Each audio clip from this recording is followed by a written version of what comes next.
Well, good morning, everybody. Happy weekend. We made it yet again. You're listening to the RepcoLite Home Improvement Show, sponsored by Benjamin Moore. And today's episode is unusual. It's the most unusual episode I've ever aired, so buckle up.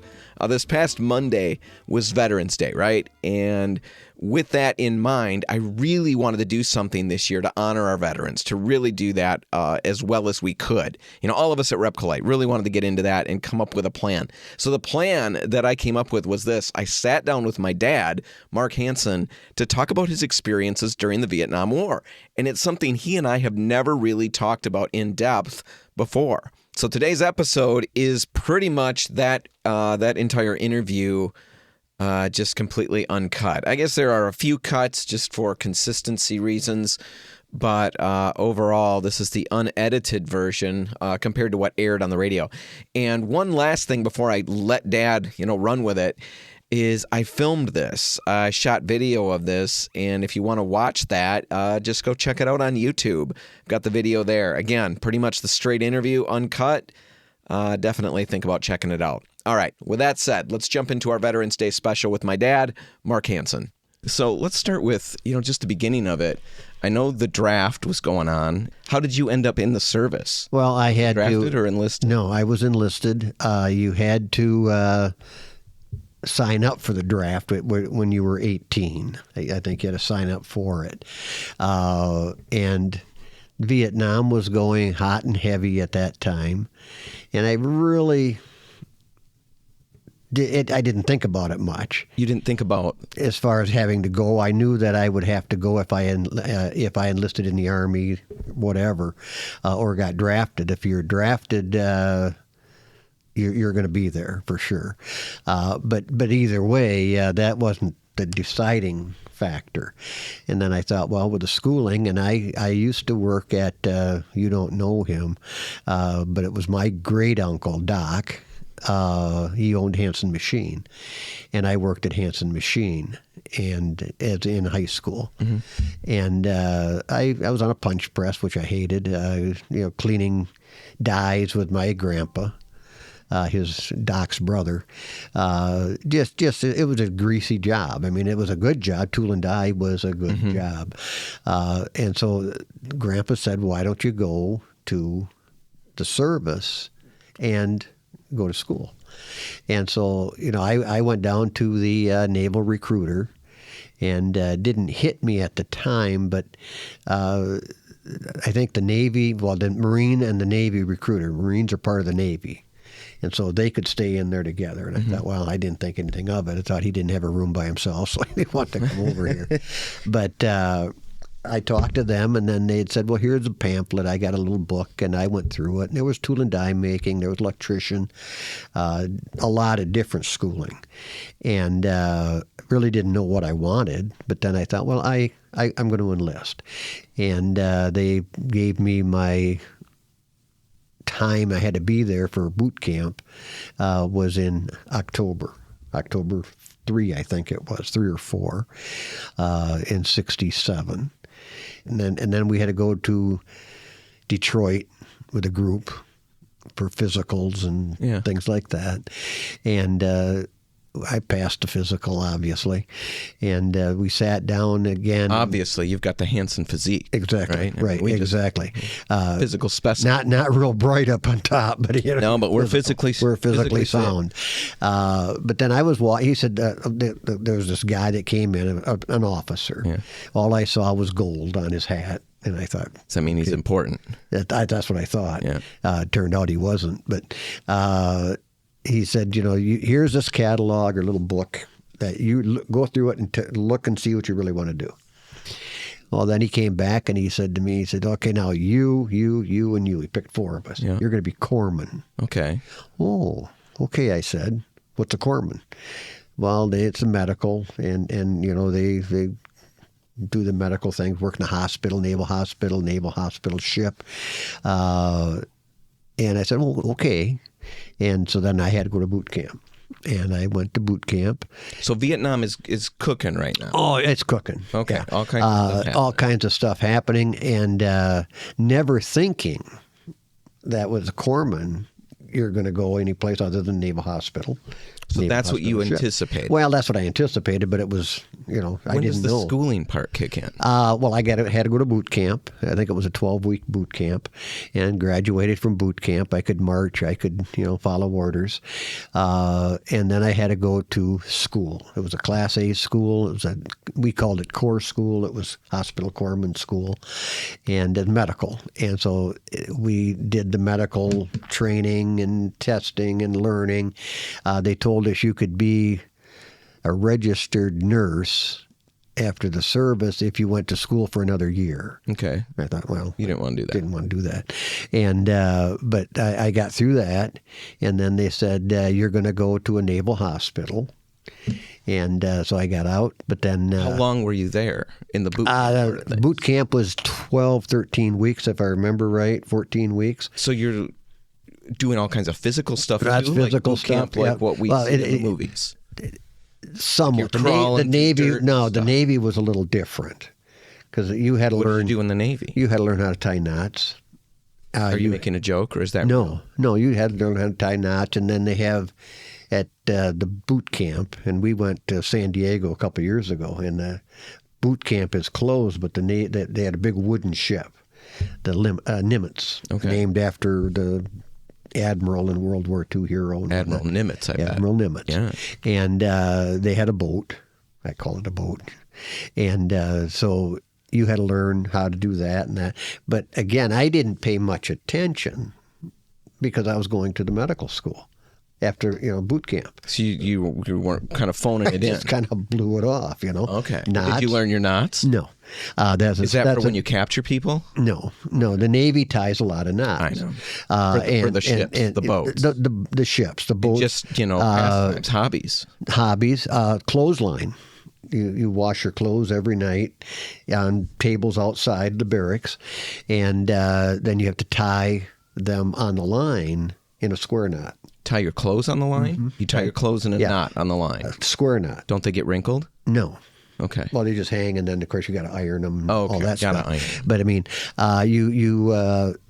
you had dungarees, like blue jeans and other things like that. But we had to tie them in knots in a square knot, and our drill instructor, he was an E7, and we had to call him. I don't forget what it was. I know what I This called is him. something that children might listen to. Yes, I know. I knew what I wanted to call him, but Yeah.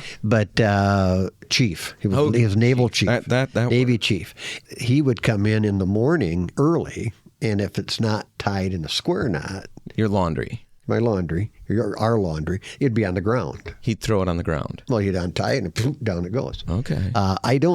I think I graduated boot camp, and the last time I had a wash, I think I did manage to keep the clothes on the line. Okay, so you pulled that off. I Paid could. enough I attention to do keep the know clothes how on to the line. tie a square knot, although I've got to think about it. Yeah. Well, then I went to Corps School, and that was at San Diego Balboa Naval Hospital, biggest naval hospital there. We were right by the zoo and different things. We could walk over there because we could get Liberty now. Mm-hmm. But then I went to San Diego Balboa Hospital, and that was, I don't remember. It was longer training because it's all That's medical training. Medical training, yes. Class. You've got no medical background. You were no medical- punching guys and stuff Yep, and have no medical background. I could put a Band-Aid on.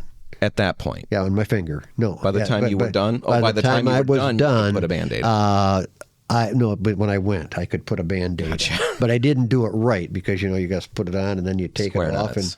And no, you got to take it off and don't touch the little felt part. Oh, yeah. I do that all the time. I still do it. You're not good at Band-Aids. No, not whatsoever. And so I got that, and we just had basic training.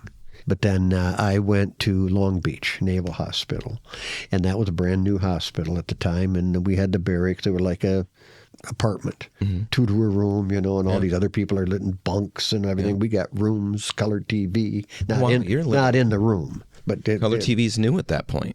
yeah, Relatively, yeah, right? but they had it in the big lounge area.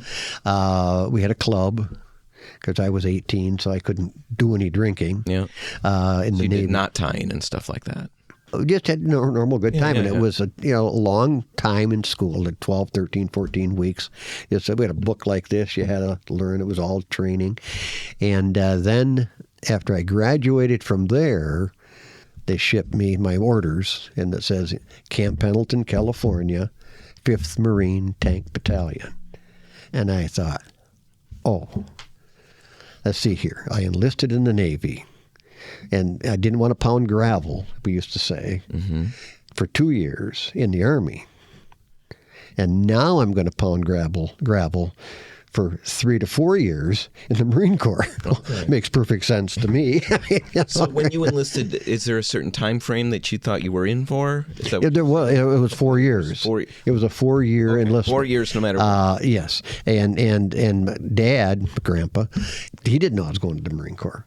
Grandpa didn't. Was he surprised? Oh, yeah.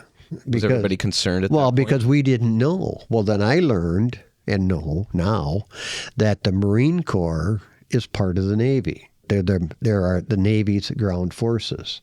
And so that's why they're on ships. They're guarding ships if they have to, because they're part of the Navy. So when I got there, they said, okay, now here you are. You're going to do this. And so I worked in a dispensary. I learned how to shoot X-rays. I was an X-ray shooter at the hospital. But then you'd go out on bivouac now with real toys, tanks. We had. You're still in the U.S. I'm in the U.S. Pendleton.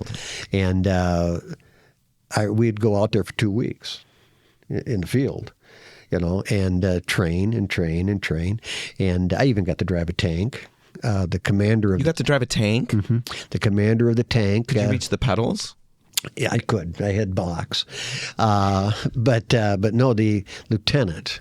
He came and he said, Doc. That's what they called me. They called you Doc. They called me Doc. That's really funny because I've seen you try to do things. I know it, and I'm not. Doc, no. Yeah, but I'm not trying to fix anything. I mean, I could fix. No, even when you slice your fingers open. Oh, yeah. Tape yourself up. It's that's how you do it. Animal. You got to stop the bleeding. That's what you learned in all those weeks. That's what I learned. So they called you Doc. Yep, I think Doc. that's hilarious. I was the only one. Well, we had other corpsmen out there, but he said, Doc, do you want to drive a tank? Do you know how to drive it? Yeah. I was riding it. I got to shoot the cannon. I couldn't hit the mountain, but I got to shoot it. And and the sergeant and the tank commander. He is. A little bit. He's going to drive it. I almost totaled it out. Really? That's tricky to total a tank, right? I know. And I just, and the lieutenant says, okay, you go back to your gun position. Yeah, let's not drive but I never drove it. Yeah. And but I didn't want to go to Vietnam in a tank. Yeah. Because everybody thinks they're so safe. They're not. You're stuck in it. You're stuck, and there's a little hatch down at the bottom on the floor, about a 12-inch, 15-inch square.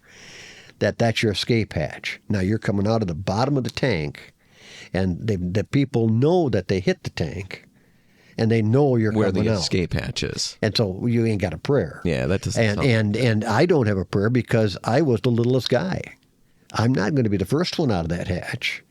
These bigger ones are going to beat me out, And but we survived that, and then that was about a year. But then I got my orders to Vietnam. So what was that like? Were you engaged to Mom at that point?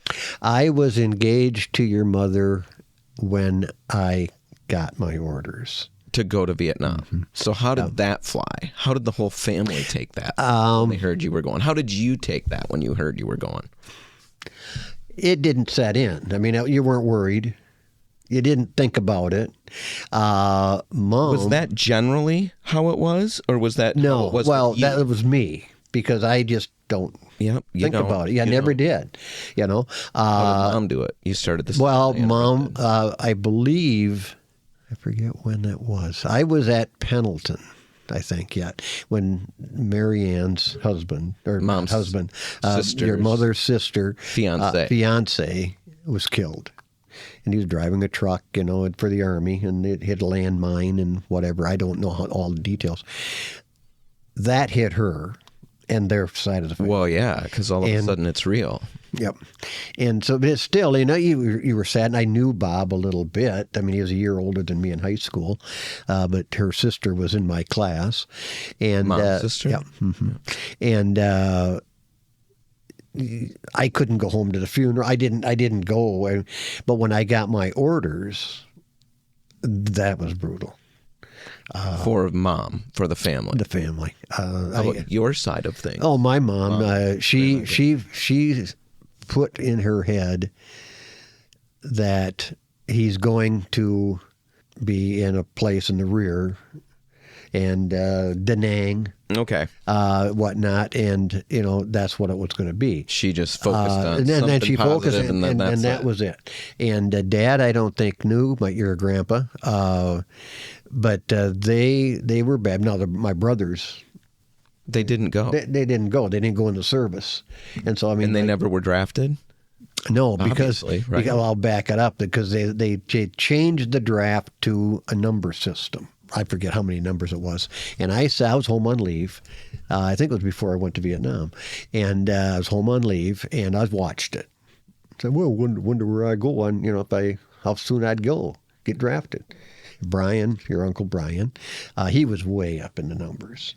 Uncle Mike, way up in the numbers. Uncle Jim, he wasn't old enough to be in the draft. So they all... Me, I'm 8. Really? Yeah. Oh. And I thought, oh crap! You would have gone anyway. I'm on my way, and so that's what I went. But when I flew out, I think, well, your mom went to the airport with me, with Dad or Grandpa. And I don't know my brothers if they went, or I don't think they did. Jim may have. Yeah. But my mom then, well, of course, your mom said that Grandma wanted to go, I guess, and shop in Grand Rapids, The big city. and the malls and whatnot, and that was more of a get my mind off. Yeah, a release. But that's what do I want to shop for? Well, I went. I flew off, and then we landed in Da Nang, and they said we got off the plane, and they said, run over to the bunker. There's information we're going to get mortared tonight. So you land and you're already in it. Yep. At that point. But we didn't get hit. No, but that's what you're thinking. Yeah, you go in I thinking thought, it's wow. coming. Well, then I had to go get in there, and then I got assigned to a cap unit. Mm-hmm. And that's what I went. It was the 3rd Marine Amphibious Force cap unit. And it was a combined action. And then my first patrol that I went on, I had to go at night, was where the tet was. As a field medic. Is that As a what you were field medic, doing? yeah, I was given an M16. So you had a weapon. I had a weapon. I had, in fact, a .45 caliber pistol also, because corpsman would carry it. Did you wear the little Red Cross thing? No, So you they didn't have insignia. that. In fact, I had a caduce, and I had to take that off. What's a caduce? Well, it's a little Oh, thing. yeah. I had that, but then they didn't let you wear that. Why? Because of the Viet Cong or anybody, They would target see it. you. You'd target. Okay. And that's why with the red It's a cross target. on the bag. Yeah, and it is. But I had to go, and given the same thing to the Marines, you had to carry your pack, a 100 and some pound pack with all medical stuff, and we had to go on a patrol, scared spitless, Yeah. because you didn't know what was going to come. How old are you at this point? Well, I was 20. I went 20. over there at 20. And so I did that. Well, then we went to our little unit, and it was 15 Marines and me. Then you had 15 Vietnamese, like reservists. Mm-hmm. And they were all right, but yet not a Marine, not an Army guy. But we had those, and then that's where it was. I was there in Phu Bai for a little bit, and the Dinh Ban area, that was a hot spot. So is that mostly jungle area? Is that it's not city, obviously. It's villages? Dinh Ban, we were in the mountains, Okay. basically. And the mountains were back of us. And they used to call us the Keystone Cops, because we'd be chasing the Viet Cong, and then the next minute they're going to be chasing us. Okay, just back and forth. Just back and forth. And that's Keystone Cops. How much fighting and all of that did you see? A lot? A little? Not as much as a lot of people did. but enough for me. Yeah, yeah. You're guarding the village.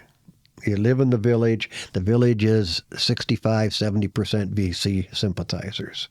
So you're living in, well, you don't know who your friends are. And it's eerie. You don't know. But the village chief in the one area, Bin Key we were at, he was Viet Cong. Well, sympathizer, but he had a radio. And so he could get on our tactical net, because it's a tactical radio, and tell them where we are. So we had to change up that and whatnot. It was a different situation. So did you run into like traps and stuff like that? Booby traps See we those used to kinds of have. things? Oh, yeah, I had booby traps. We had a lot of toe poppers. You just take the front of your foot off. Okay. And I never hit a booby trap, but the people in Then the unit, you have to help people when you're that on happens. them. You're on them. If So- they get hit, you're on them. How did that go when that's got to happen? I Like, didn't the first know time that happened? when I got on the plane To go there. to go there. I didn't know. How was I handling? I had no How idea. do you handle blood in general? It doesn't bother me. Okay. It didn't bother. Well, it Once did. I recover, once I come back to consciousness, I might be okay. But my first reaction is to... No, I'm not going to go into Please don't. great detail, but if somebody gets hit, you're on them. And I can let you read the book, the citation. But you do what you got to do. Well, I would think so. I think your training takes over, but also just the fact of the seriousness of It's the a matter. friendship. I think even stumbling on an accident scene or something like that, when that happens, even here, yeah, people exactly. who don't have that ability all of a sudden get it because you realize the life. And you know what not to do. Yeah. Well, sometimes you do, sometimes you don't. Right. But yeah, there was stuff that went on, and of course I didn't see anything that other people didn't see, and then probably seeing more. But I just, you just go with. You do what you got to do. I remember one night I was on watch with Virgil Teskey. we were two peas in a pod. He was a Lance Corporal Marine, and I was an E4 at the time. And we were on watch, and I took the Starlight scope. You could see at night. And it's not like you got now, but and when we walked out to the ambush site, the Vietnamese, it was almost like, and we didn't have garage sales at the time, but they were just hauling the furniture out. It'd be like a garage sale. Ooh, garage sale tomorrow. You said you didn't think that, but what's going on? Well, I was on watch. It was about midnight, and all of a sudden, the village is on fire, and the captain comes on the radio. He says, "What's going on?" Don't know. He says, "What is it?" I said, "It looks like the village is on fire." What are you going to do? Well, as soon as I hang up from you, I'll call the fire department. What do you want me to do? Right. He didn't like that. But he says, "You guys are Marines. You got to go in there." We did. But the Viet Cong had set the village on fire, and they knew. What did you do then? We went in. Oh, yeah, but I mean, you can't stop the fire, can you? No. And they had one way in, and that was the main gate. And Is you that what know they were waiting for? where they're going to be. And we got in, no casualties. The fire they're just paper hat or hooches and whatnot, straw. They burn fast. Yeah. But they all knew that it was happening, but nobody said anything to us. That's why they moved all their stuff out. Mm-hmm. Okay. That's why they moved all their They knew it belongings. was coming. But the Viet Cong set the fire.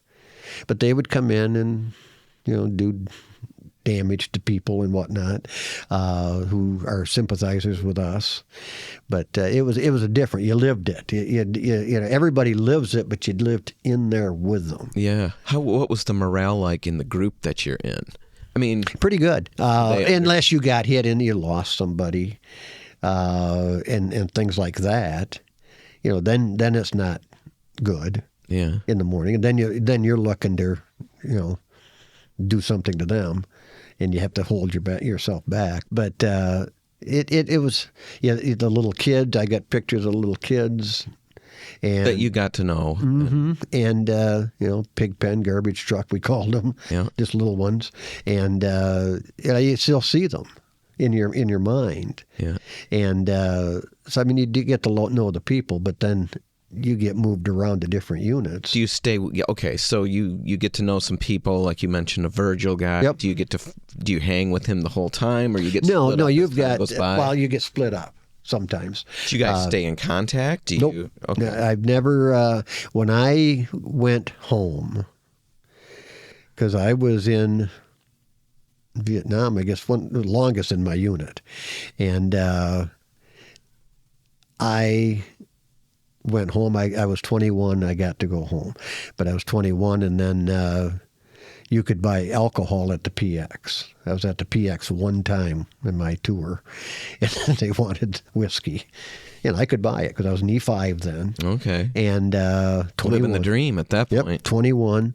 And they said, we want, I forget, Jack Daniels, I'll say. Yeah. And so I bought a bottle, a fifth, and brought it back to the unit. But the Marines couldn't buy it unless they were E5s and 21. Okay. Whereas I could.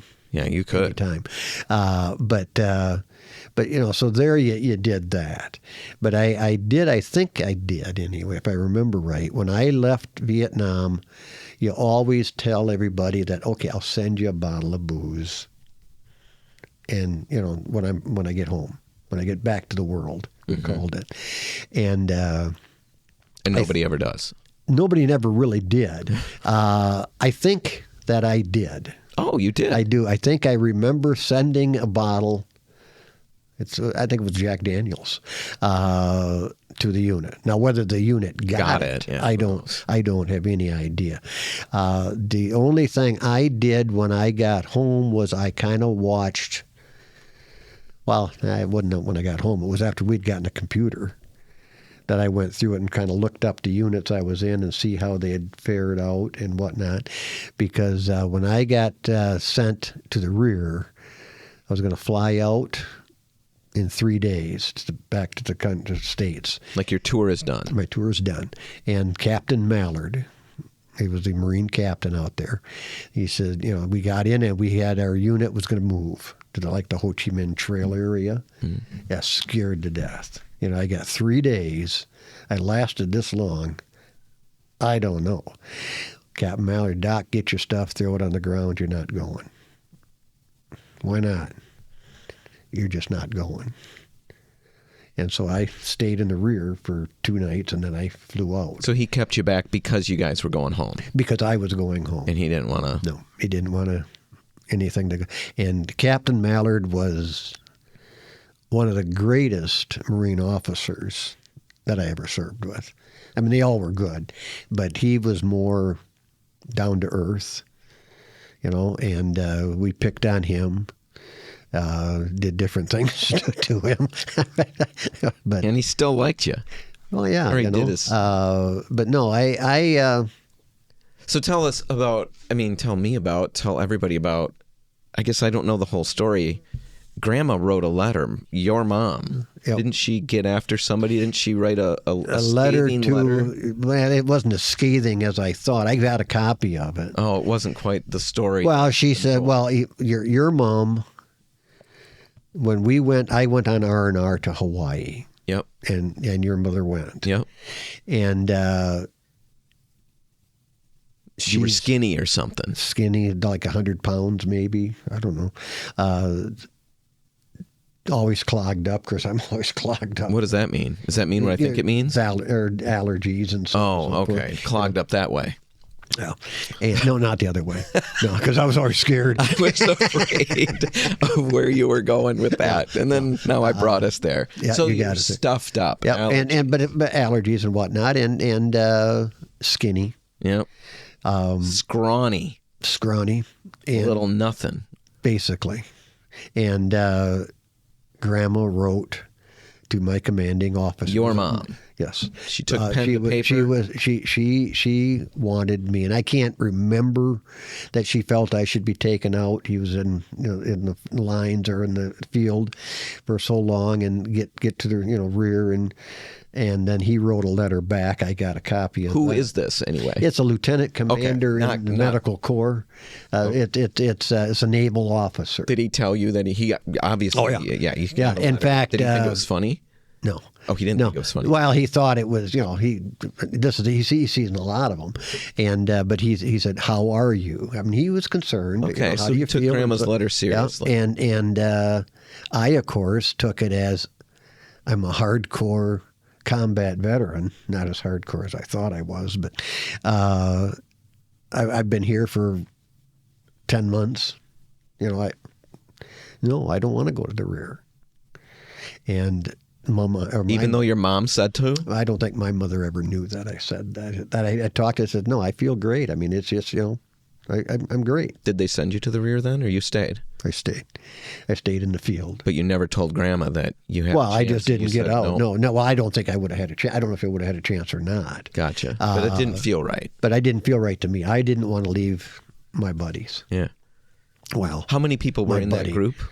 Well, it'd be 15 Marines. 15. That's what I thought. Well, depending on if you had a couple of medevacs, and we had medevacs at time to time, then you might be down a couple of guys, but then they'd always get a new one brought in, and you just take them under your belt and say, hey, this is what it is. So the new guys coming in, how are they coming from other places, or are some of them fresh? Some of them are fresh, just right from the States. What is their mentality when they get there? Well, the same as what everybody else out, or is. they're kind of just a lot of them. I think with some of them, they're macho, and it doesn't really affect them. Others, you don't have them crying. I never seen anybody cry while I was there. I'm not saying nobody did, but you do a job. You know what you got to do when you do it, and that's where I feel that the military, any branch, they're there. They're there for you, and we're a band of brothers basically, and. You get to know the people so well. I mean, because you're in such terrible situations. But even like, you'll pick on them. Yeah. Army, Navy. We're still playing football. Yeah. But again, you take it and say, okay, yeah, we're better than you are. But you don't. I got it. It's tongue in cheek. It's like when the kids are getting after each other. Yep. That one's better than the other. That's one. Right. They'd still. The Marines are. Everybody thinks that the Marines are so strong. No, they're trained. If you're going to get into a fight, don't lose. Do whatever you got to do to win. And that's what we are. But with stateside duty and individual American and other allies, no, I don't have a problem. But war zone, yeah. Don't mess with the people. Yeah. So Grandma's writing letters. How did you communicate with the people back home? Letter. How often were you writing? I wasn't writing as much as they wanted me to. You had other things to go. You had other. Well, but I mean, I was never even stateside. I mean, my mother. So even then, my mother called me at the barracks and. Why aren't you writing? I'm busy. but no, you don't. And I did have a tape recorder, and I did tape some letters. Okay. And we had one, and your brother or your Uncle Jim, I think, said it, that they played it. They were playing it at supper, and we got hit. And during the recording? And I didn't turn the recording off. I didn't, we're hitting your rifle. Here we go, And they said Jim said, well, yeah, Dad and Mom, they were listening. And all of a sudden, bam! He thought, that was pretty neat, And Grandpa said, I don't know what that was. Mom, what was that?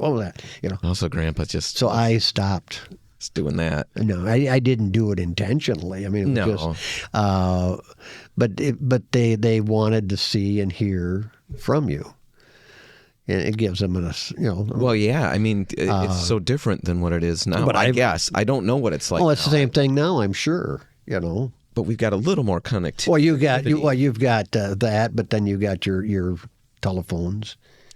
How long did it take to get a letter from stateside? I mean, like, so they send it. How many months or weeks does it take? I don't remember. There? It would be about a week, I would say, 3, 4. It wasn't bad. Funny story was when I went to Vietnam, my last day home, night home, last date with your mom, and I came home, and I put the car in the garage. The garage was a little kinked, and whatnot. Yeah. And I hit the side of the garage. You hit the garage with the car? Yeah, with the car. And the molding on the garage cracked it, and everything. And straightened it up. And went in the house, and I thought, gee, what do I got to do? Well, it's 12, what are they going to do to you? It's 12:30. I'm going to Vietnam. I mean, what's going to happen to me? You didn't tell them? No. First letter from Grandpa Hansen. First and only letter. From your dad? From my dad, your grandpa. We noticed the garage. He said, yeah, just wanted you to know, I saw the garage. I told the Viet Cong where you were at. He didn't say that in his letter. He did.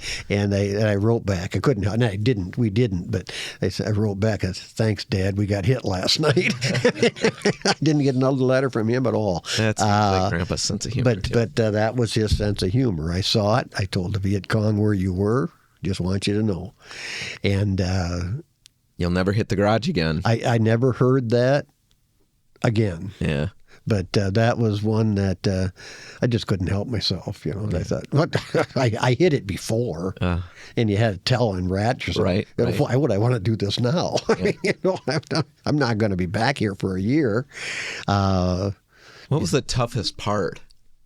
The hardest? It doesn't have to be the toughest emotionally. I guess, just, I've never left home. I went to school for a year. That's as far as I've gone. No. You've lived through things that I've never even dreamed about walking through. What was the toughest part? Boot camp. I think it was boot camp. The physical nature? No. The naval boot camp is not anything like. Okay, not what I'm picturing. But because it's more knots and stuff. Sure. Yes. And, that's what my buddy that I work with at the condos now, the people ask, well, what you're in, but we're both in Vietnam. And he said, he was with the Marines. And he said, yeah, Mark, he was with the Navy, but he can't swim and he can't tie knots, so they put him in the Corps. But that's what it was. I think I had the worst time in boot camp. Why? Just because I was never gone. I never left home. So you missed home. That was tough. It did a little bit, and of course you didn't like the surrogate mother, your drill instructor. You didn't like him that well, And are they like they are in the movies? Shouting and screaming at you? Pretty much, yeah. Okay, pretty much. Yeah. Pretty accurate. Yep. And Army and Marines I know would be different, but the Navy too. But they don't yell and scream and holler as much. But no, they're in your face, and they're teaching you respect. They're teaching you, everything. And but that I think was the worst. They had signs up, your mother doesn't work here, or doesn't live here. Clean your own place. Yeah. I remember you would always talk to us. I've never seen you make a bed, ever. But you would always talk when we were supposed to make a bed that we're supposed to be able to bounce a dime or a quarter off. Dime on the So you were able to do that, make a bed. Why did you quit? Because I got married. Okay. You're saying that's mom's I probably shouldn't have said that. I don't know if that can air. But no, you probably did make beds, right? I made beds. I didn't make a double bed. Oh, see, there you go. We're short. That was way tricky. You can't even reach across. Right. A bunk. And you don't want to show up at a barracks and see a double bed. No. That would make you think, what's going on? But a double bed or a single bed, I would have it torn apart when I first got in, and a lot of them did. Again, like your clothes, not being tied with a square knot. Yeah. Oh, they just tear it apart. They tear it apart. So you could put it together and make it perfect. Mm-hmm. I do remember that you actually showed us how to do that. Yep, and you have to have that, and then you have to have the hospital or corners. You got folds on the sheets. They have that all, and everything's got to be just right. And your blanket. It's got the USN in my case. Yeah. You had to see those letters. Okay, it had to be perfect. Don't wad it up, and then you got your locker or whatever with your clothes. They better be hung up the way they told you to. Socks rolled. I still roll my socks up. Is that why we do that? I don't know. But We put them in like little balls. yeah, that's what I do. But my mom did that. Before you got to the military. Mm-hmm. Okay, so that Probably wasn't just because military Dad thing. was in the Army. And Because when I show the little sock balls that we make, that seem so normal to us, people. But you have to react like have that's it crazy. set just so where they come together. You got to have the heel, I think it is, Okay, sticking right there. So that's where it is. we're just happy to have a ball, Dad. Yeah, we got a ball, and that's what socks, I've got that now. Okay. But no, it's teaching respect and teaching how to roll socks, I guess. Yeah, I can see why that was the toughest part for you. So that was hard. That was crazy. Yeah. Like being in combat, how did you deal with the stress? Or do you just don't think compartmentalize it? It goes away. It goes away. You focus on what's happening. You worry. I did anyway. At night, don't let anybody get hurt because I knew what was going to happen. And during the day, you have no problem. So most stuff didn't happen during the day? It was always... Well, if you're out on a patrol or something, you might. But and again, other places, like we're in a village. So for your situation... So my situation, it wasn't really that bad. You don't want to... Like we would do exercising, running, You don't want to run the same direction every day and set a pattern. If somebody's going to lay a booby trap for you, or could.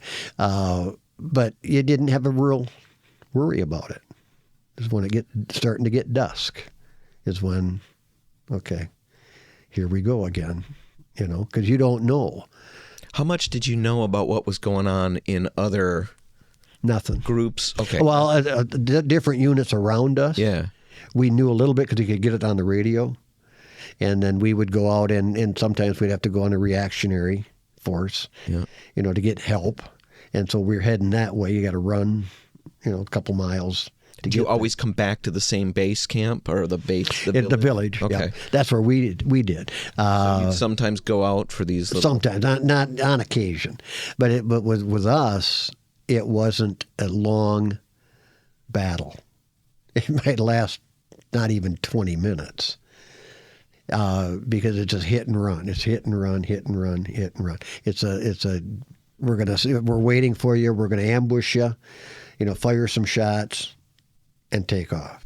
Like I never ran into the NVA, the North Vietnamese Army. They came to play. I mean, if they hit, they're going to be there.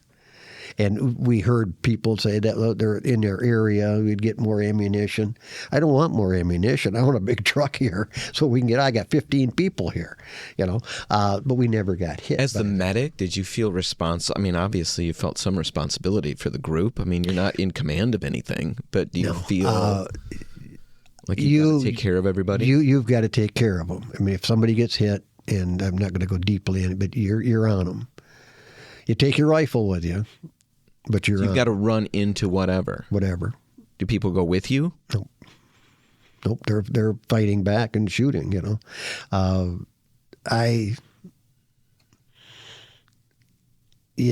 go by yourself and you just go. You don't think about it. You're shaken afterwards, or at least you were. But you had 3-4 people hit. They're laying down cover fire. You're patching the people. How do you get people pulled back as one single person, or do other people join you at some point? If they're out there, then somebody's going to go with you because we used to laugh in the boot camp or when we were practicing. They lay down. Now you got to carry them. Okay, now you're 6'9". I'm 5'5". 100 pounds. Well, Whatever you but said you were. even in the stateside, I was 150 pounds, 140 pounds. I ain't going to carry you. No. You're going to drag along anyway because you're so much taller than me. Right. So, I mean, you know. I mean, there's only so much people our height can do. But you do when you get the choppers coming in, and you'd have people, you'd put them in a poncho, and carry them to the chopper, and you throw them in. Otherwise, they'll come in later, and then they'll help. But they will help. I mean, everybody. Of course. We're all buddies. We're all right. We're all I there. was thinking if they're busy, when they're engaged, with Right. whatever. But then you had to train somebody that if you got hit, right, they could take care of you or take over. And I always said to. Sammy was the one, Sammy Sanders. But you're going to be my cover. And if anybody gets hit, if two people are hit and I'm one of them, I'm first. That never happened, right? You never got No, never got hit. anything come terribly close that you thought, oh my goodness. I'll tell you later. Okay. But yeah, it was brutal. The other thing that really affects me is when we went to Washington with Gene and Phil. My sister and her husband. Your sister, I'm sorry. You just went to Washington, D.C.? Washington, To the D.C., and then Gettysburg. And Jeannie had said, we're going to see the wall. And I'll bust out. No, Yeah. I did.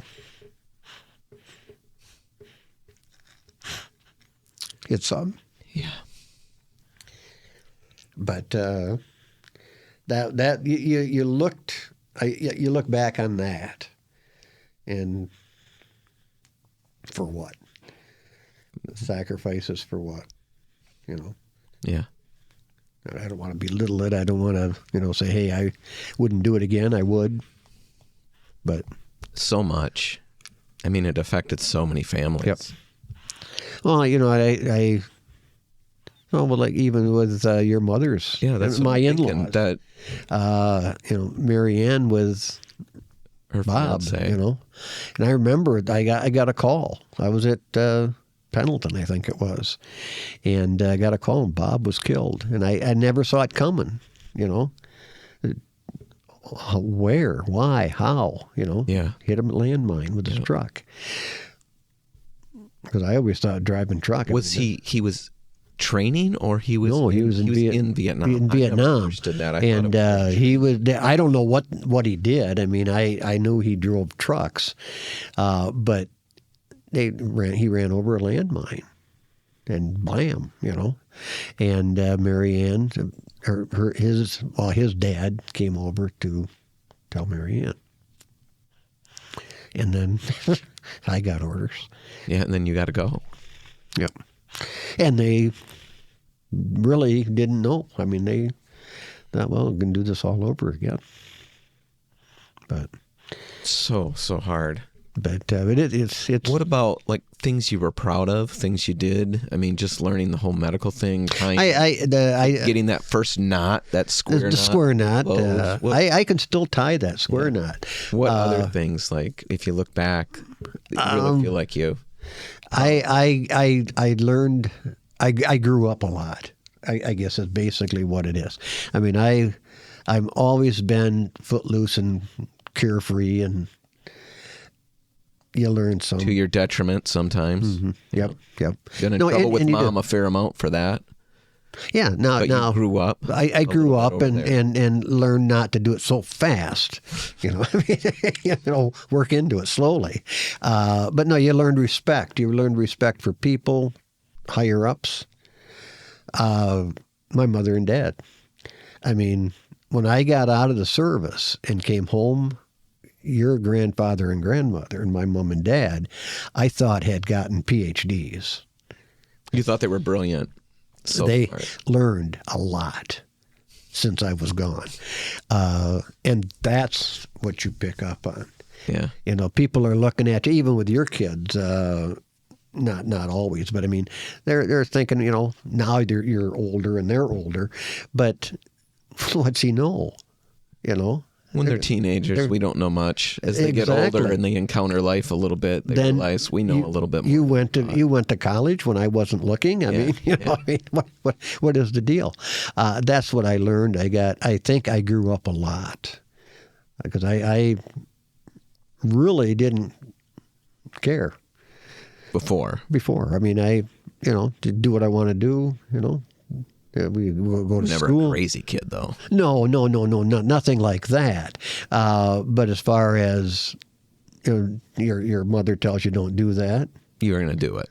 Grandma put her hand through a window, banging on the glass, right? Because you were being naughty. Yeah. And she actually broke it. I She was so right, and I adamant. broke the window. That's what she told her husband. Technically, because you were being I was walking down the road to school. You're probably picking on somebody. No, I was throwing my lunch bag up in the air, catching it. Gotcha.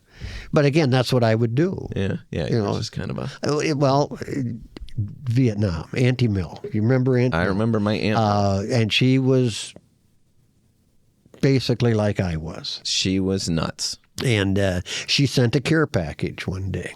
Those are the best from Aunt Mill. And we opened it up, and there was a can of peanuts. It said peanuts, and you rattle it, and it shook, and it sounded like peanuts. I haven't seen a peanut for 6 months. And I opened it up, and it was one of those snakes. The snakes come out. That's Aunt Mill. Three snakes. And I thought, this is good.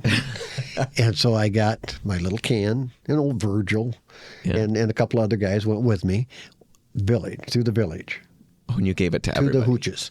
And you knock on the door. Of course, they don't have doors, so you just walk right in and say, hey, want peanut? And the mama sign come out, and here. Never seen it. Ever seen. Did they think it was hilarious? Oh, they did. And then they would follow you to the next house. Just see what happens. I had the whole village following me. like the Pied Piper in a way. Exactly. And it was all because of Aunt Mill. Aunt Mill. But again, that's what I would do. That was me. Yeah. The village chief, he was a known Viet Cong. Yeah. You go into his hooch. He's on his little radio listening to whatever, and did you get him the peanuts? I got him in there, and he was even in the back of the line. He wanted to see. But those are the things I did, and I was always footloose and carefree. But as time progressed, what was it like coming home? Like you get home. I mean, because there was so much reaction to Vietnam veterans. I mean, it wasn't quite what previously had happened. I have heard from other veterans that they have had problems. I never had. So you didn't see that end of it, the ugly side of it. I heard about it, but didn't see it. But I did not see it. They didn't really. In fact, they're treating veterans differently, I think. Yeah, they don't really talk, but I know Hansen Machine, when I was working the guys, I worked there before I went and after I went, nothing. But then some. No negativity. No negativity, though. Were they happy to see you? Or are they just business as usual? They were happy to see you. Yeah. Yes. But no, I mean, it was just business as usual. Now they're looking at the veterans. They're really, especially this day and age, they're doing a lot, and they should be, I don't say treated like, multi-billionaires, but hey, they're sacrificing. Well, and you've seen that end of things, and even though you came back, you sacrificed. I mean, obviously, there's a huge sacrifice. But I look at my experiences there as a life experience. At the time, I didn't. Yeah. When I had my surgery. Heart surgery. There was a Vietnamese. I don't know if he was a nurse. Sure. But he was a nurse's aide or something. And he got to talking to me, and where he said he was, I took it as Din Ban, and I was at Din Ban, also. And one of his family members had gotten killed over there, father, grandfather, something, probably a grandfather. And we sat down and talked. nicest guy. Yeah. You know, said he didn't know his grandpa, apparently, and it was a pleasure talking to him. Do you ever stay in contact or see? You mentioned that earlier. You never really saw anybody that you served with. No. After you got home? Not after I got home. Like with the guy I work with. You run into people who were there, but not people that you knew. But I never knew anybody.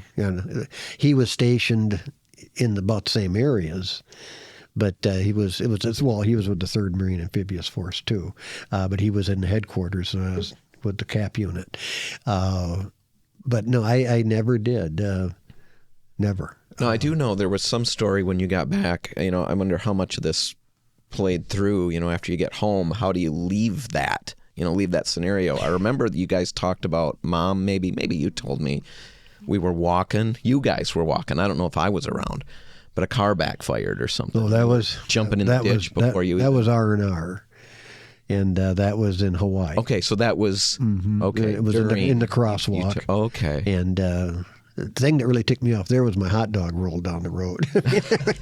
So you're walking with a hot dog, a car backfires. You bailed. You haven't eaten a hot dog in 8-9 months. I when we got there, I went to McDonald's. And I hadn't seen a hamburger for 8-9 months. And I bought 2 Big Macs, order of fries, and a malt. Yeah. And I ate it, all of it, and got sick. Yeah. But it was just, I was just sea rations. Yeah. And but no, those things, like loud noises, not so much now anymore. But yeah, it was a while. Before. Now, you'd never really ever got into watching any of the movies, war movies of any kind. You don't really Vietnam War movies. I don't really watch. I have been listening and seeing, with the wall and whatnot. That wall was something. Yeah, and that brought back memories. And you remembered the nights. When you put them on the chopper. Yeah, and you found names you knew. Mm-hmm. Okay. And it was tough. Yeah. And they say that it is. But for people that would be in a whole lot of stuff, it's got to be terrible. Yeah. It's got to be terrible. I wasn't in that much, more than I cared to be in. But, nothing compared to anything. But no, you think about it, especially Veterans Day, you think about it, and you think about families where they didn't make it back. Anybody. Mm-hmm. What do they go through every time, I don't know. In our family, we haven't ever lost anybody in a war that I know of. No. No, maybe somebody might have been a little bighorn way down the line, but I don't know of anybody. And Grandpa Hansen, he went to Germany occupation. He captured Germany. Right, he told you all kinds of stories. But not a lot. But he wears he kept his boots, and I can still see me wearing his combat boots when I was 4 or 5 years old or younger. Did you guys talk about it after you got back? About his experience, your experience? I have not talked to hardly anybody. Well, I didn't at first. Yeah. Dan, in all honesty, I just didn't talk. Yeah. I will talk to a veteran, and we can get into it. Some things, exchange things that I don't. And it's just, I don't. Yeah. No. I will. Now, I think the boys read that citation that I got. Well, they read it, and with the and I didn't write it, but how many patrols and whatnot. Yep. You lived in a village. Yep. You lived in the village, and every time you go out, you go to the well, take a shower, you take your rifle, you're on a patrol. It's because it's a Viet Cong sympathizing village. When you got back here, like what you're saying. When you got back here, did you ever get to the point where you stopped looking over your shoulder? Or did you got stateside and you just put that away? No, I looked over my shoulder a lot, if you will. now, like when I walk around, and do different things, I see more things than I think maybe you do, only just because you're so used to just... Yeah, I'm kind of a dope. Well, no, not really. It's just that, you see all of a sudden you see movement. And now after my eye surgery... Now you can see movement again. I can't see movement, but there's so many floaters yet. Oh, so I'm slapping at bugs that aren't even there. But I mean, you always watch for movement. I remember when the little boy next door ran away. Ronnie. When I was little? No, you were little too. Okay. He ran away. He ran away, and everybody was looking for him. The neighborhood was looking for him, and we lived in a dead end street, and with the woods there. And they'd ask. I said, "Well, okay, do you see?" No, I have no idea. They said, "Did you go into the woods?" No, because it was dark. It was like 10, 11 o'clock, and okay, I'll go. I went with your mom. I had a hard time in there. Yeah. Because it's a dark trail, and he wasn't in there. But they found him. Yeah, we found Okay. him. Yeah, he was in their car. Okay. If I remember right. But no, I do that. Those things were tough. But that was, I was probably out for maybe 4 or 5 years, maybe at the time. Yeah, it hangs with you. And it hangs with it. But I notice that. And I'm always watching the cars behind me, Yeah. rather than the ones in front of me. No, it's crazy. It's so hard to wrap our brain around, for people who have not experienced that, and there's a lot of people who don't, we don't even have family in the military, so we haven't experienced what you've experienced and walked through, and I'm just grateful that you came here to talk about it. I do want to end with, it has really no relation other than it's about you, and it's a story that I don't know that I've told it on the radio, but I just want people at work I've told, and I don't think they believe me, but you clocked Grandpa playing cowboys and Indians, right? You did the Lone Ranger thing where you hit him with the butt of the gun, right? No, the handle. Yeah. The butt. Yeah. Right. Yeah. Tell that. He was like doing what? Well, he was shooting at my brother Brian. Brian was on my side. Yeah. And Mike, my brother Mike, your Uncle Mike, was on Grandpa's side. Jim wasn't around yet. Yeah. And I don't know how old I was. 4 or 5. Old enough to know better. Not really. Okay. But I had to go upstairs to the restroom.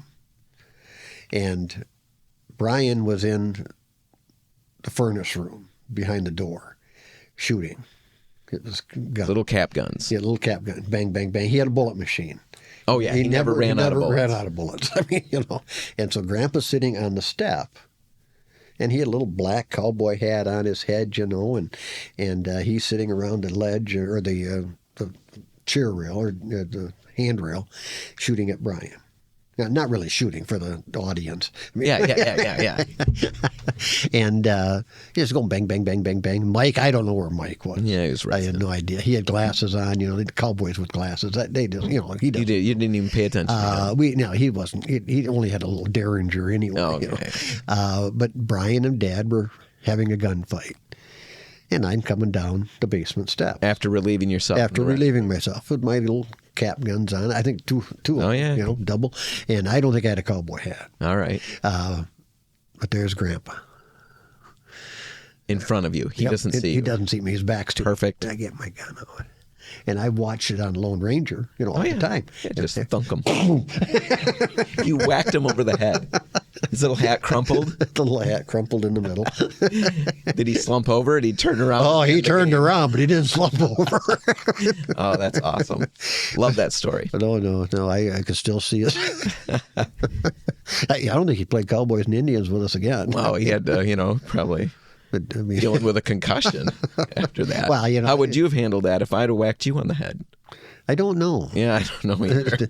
I mean, my your training, survival training might have kicked in. Might have tied my arms in square knots.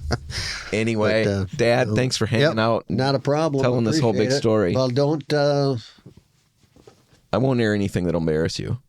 Is that what you're going to say? No. Oh. What were you going to say? I didn't think you were going to air anything. Oh, no, I'm going to air some of it for sure. Okay. Thank you. Yep. And there you go. That's it. A heartfelt thanks to my dad, Mark Hansen, for his service and just for taking time to just share all of that with me and with everybody out there. And I also want to thank, on behalf of RepcoLite and myself, I want to thank all veterans and their families. Your sacrifices are not forgotten, and we're really, grateful and thankful for everything that you've given for us and for the country. So thank you for that. Don't forget, you can catch the video for this interview if you're interested. Watch us in full 4K glory or whatever I filmed in. You can catch that at RepcoLite's YouTube page, the RepcoLite Home Improvement Show YouTube page. Check that out. All right. Have a great weekend, everybody. I'll see you next week. I'm Dan Hansen. Thanks for listening.